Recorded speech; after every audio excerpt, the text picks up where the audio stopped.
Hi everybody, welcome to Raj kitchens. இப்போ நம்ம பார்த்துட்டு இருக்கிறது நம்ம வீட்டினுடைய பேக் சைட் கார்டனும் சைடில் உள்ள கார்டனும் தாங்க.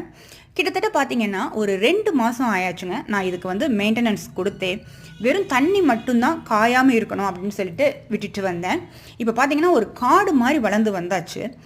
இந்த செடிகளுக்குள்ளே பார்த்தீங்கன்னா தேவையில்லாத செடிகள், அதாவது களைகள்னு சொல்லுவாங்க, அந்த மாதிரி செடிகள் முளைச்சி வரும்போது நமக்கு வேணுங்கிற செடியோட பூக்களோ காய்களோ அதிகமாக எடுக்க முடியாது. காரணம் என்னென்னா, இதுக்கு கொடுக்கக்கூடிய ஃபுட்ஸ் அந்த செடிகளும் எடுத்துக்கும்.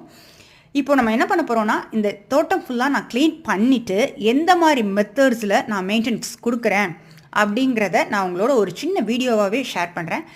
என்ன காரணத்துக்காக நான் இப்படி சொல்கிறேன் அப்படின்னு கேட்டிங்கன்னா, டெரஸ் கார்டன் நான் எடுத்துகிட்டு ஷார்ட்ஸ்லேயே நான் உங்களோட ஷேர் பண்ணுறேன் அப்படின்னு சொல்லியிருந்தேன். பட் ஆனால் என்னால் அப்படி ஷேர் பண்ண முடியலை. ஏன்னா கார்டனும் பெருசாக இருக்குங்கும் போது நான் மெயின்டெனன்ஸ் கொடுத்து பண்ணும்போது ரொம்ப டைம் எடுக்குது. 3 நிமிஷம் ஷார்ட்ஸாக நான் உங்களோட ஷேர் பண்ணுறேன்.